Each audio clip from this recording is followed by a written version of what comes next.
Thank you, Dr. Belani and Dr. Muralidhar, for inviting me to speak again at this meeting. And thank you all for staying to hear from a surgeon, that too, and not an anesthesiologist. This is a topic off the main path, but This is forward, and this is fine. it's off the main path, but it's still something that probably is going to be useful in practice. Slideshow.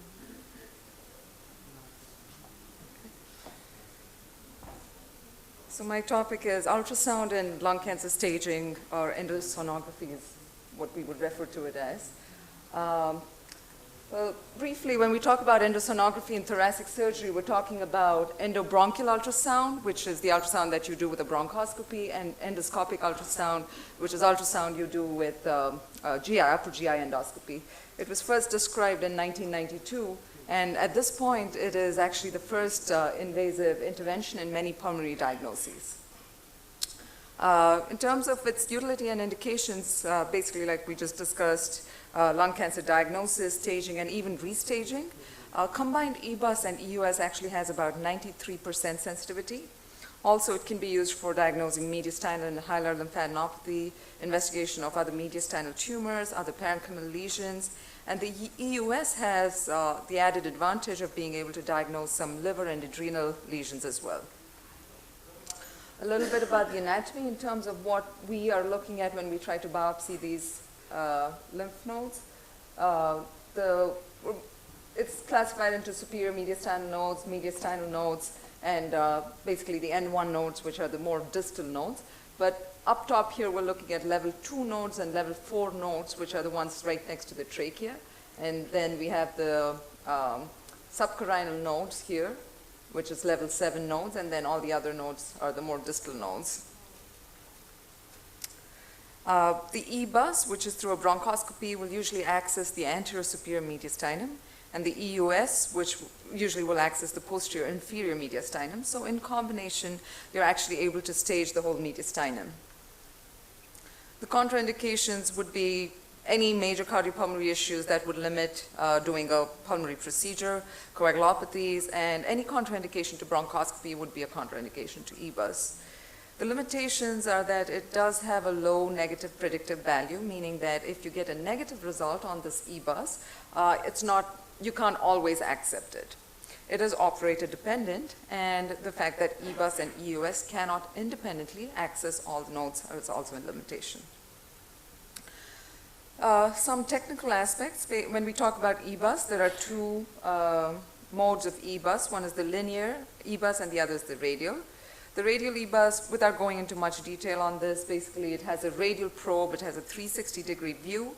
It usually goes in through the working channel of a bronchoscope, a therapeutic bronchoscope, but you cannot actually do biopsies in real time because it has no biopsy channel in itself.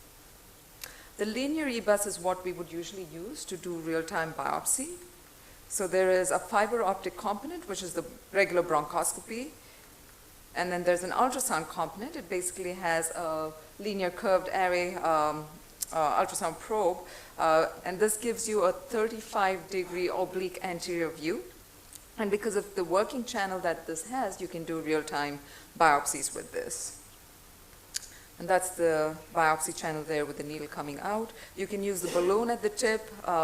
Most times we don't end up using it, but if you want better visualization, water through the balloon could help with that. And here you can see a picture of a node being biopsied through that channel. The EUS is essentially a very similar probe, but just a little bigger. The biopsy needles, the most commonly used, are 21 or 22 gauge needles with not much difference in diagnostic yield, but the bigger needle will probably have fewer passes and a better histological structure.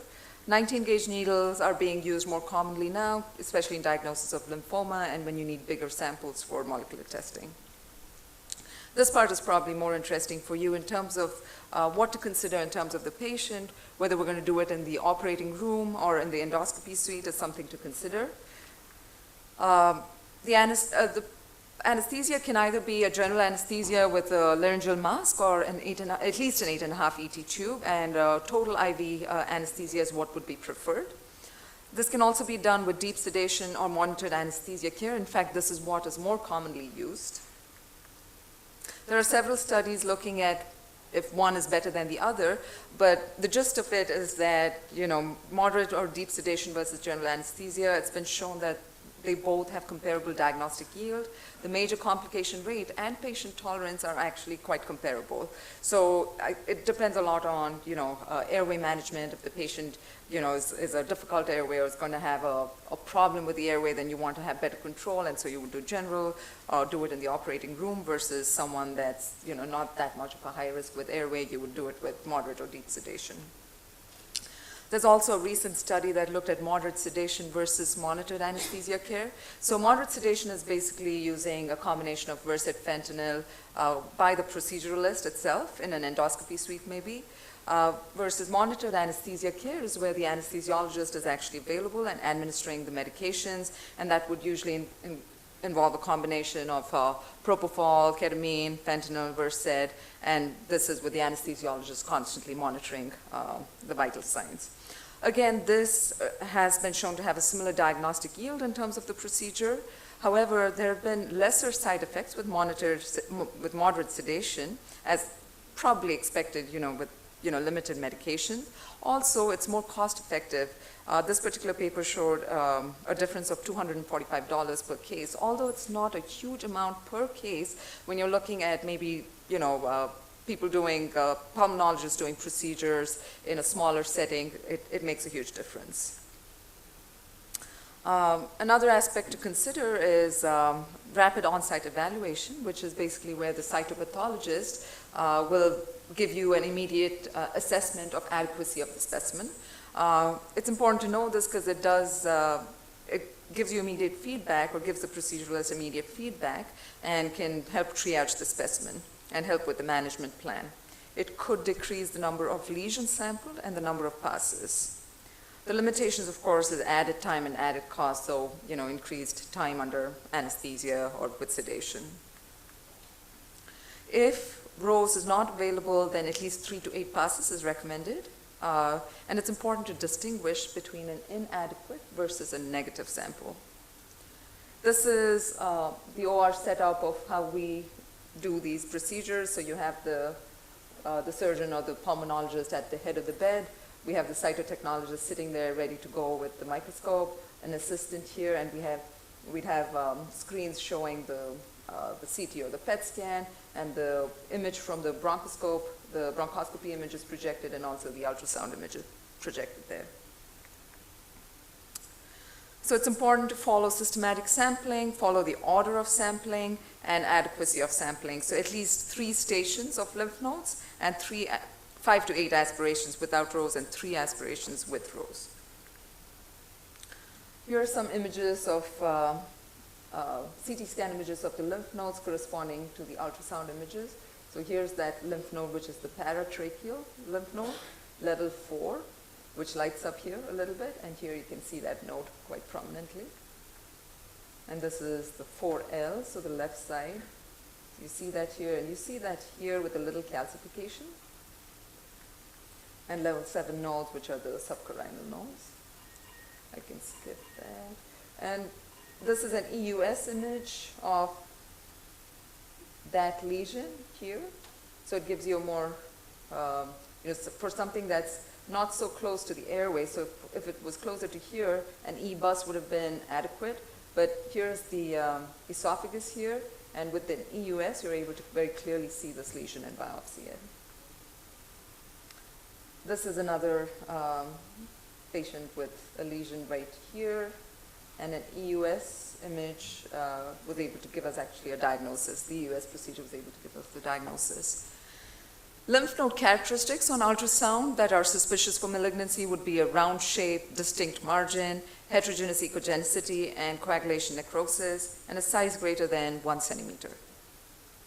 It has a very good diagnostic accuracy, EBUS, EUS, both in the range of 85 to 97%. And as you can see here, several studies that have looked at EBUS for mediastinal nodes versus gold standard surgical mediastinoscopy, where we go in with an incision in the neck and go to the center of the neck to get the lymph nodes.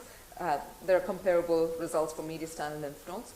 For the more distal nodes, for the hilar nodes, they're not as good, but we're usually more concerned about these nodes for treatment plans. So again, as mentioned before, mediastinoscopy is the gold standard. If there is an inadequate sample, it's important to consider a surgical biopsy. If there is a negative sample, then it's important to evaluate the pre-test probability of these lymph nodes being affected by cancer. So if the pre-test probability is low, then, and you get a negative tissue, a negative diagnosis, then you can accept the biopsy. But if the pre-test probability is high, then be very cautious about accepting the negative diagnosis. So that would mean that your proceduralist or the surgeon would have to proceed on to do a surgical mediastinoscopy. It has also been shown to be much more cost-effective than doing straight surgical mediastinoscopy. So doing endosonography, and if you get a positive result, you have your answer. If you get a negative result, then you move on to surgical biopsy, depending on the probability. This, in one study, was shown to have close to 750 pounds difference, which is, again, a huge amount. Again, various things have to be taken into consideration. You can't just you can't just accept an EBUS if it's negative, because if you accept the negative and put someone through surgery, obviously it's not really cost effective. So it's important to consider that pre-test probability. Some other uses, EBUS can be used for diagnosing sarcoidosis. The yield is not that good as in cancer, but it's still acceptable. It's used in lymphoma as controversial, but overall sensitivity of about 66% and specificity of about 99% has been shown. Even in recurrent cases, it can be used. So it's something, again, it's one of those cases where, be prepared for endoscopic or endosonographic diagnosis, but be prepared to do surgical biopsy. It's used in tuberculosis, again, is quite controversial, but it can be used when other modalities have failed. In terms of future directions, EBUS elastography is something that's coming more and more into play now. Basically, elastography employs the concept of the tissue compressibility. So if the node or tissue is affected by cancer or any other disease process, it's going to be less compressible, and that would be reflected as a more blue area. So this elastography technique is embedded into that tip of the sono probe, and so that would show up as more blue areas as opposed to the more red areas, which are more compressible. So that might help guide where you actually take your biopsy from. It's not very commonly, it's not routinely used, but it's something that's coming in the future to be more commonly used. Thin and ultra-thin bronchoscopies to be able to get to more distal lesions are another thing that's coming up, again, not routinely used. And navigational bronchoscopy actually is more and more routinely used now, which helps us actually identify the lesion prior to biopsying it. So in summary, endosonography is the first invasive test in various pulmonary diagnoses at this point. Very few contraindications and limitations. It's very important to discuss the setup and pre-procedural aspects. In our institution, whenever we have one of these airway cases or anything to do with LMA, biopsy, moving the tube, very important to have that discussion between the anesthesiologist and the proceduralist, whether it's the interventional pulmonologist or the surgeon, to decide what your plan of action is. If the endosonography is negative, will we proceed to surgical biopsy, and how do we plan that? So that's sort of key in this type of a procedure. Proper patient selection is very important in ensuring diagnostic predictability, and new techniques are on the horizon, and this will hopefully improve the diagnostic yield and accuracy. Thank you all.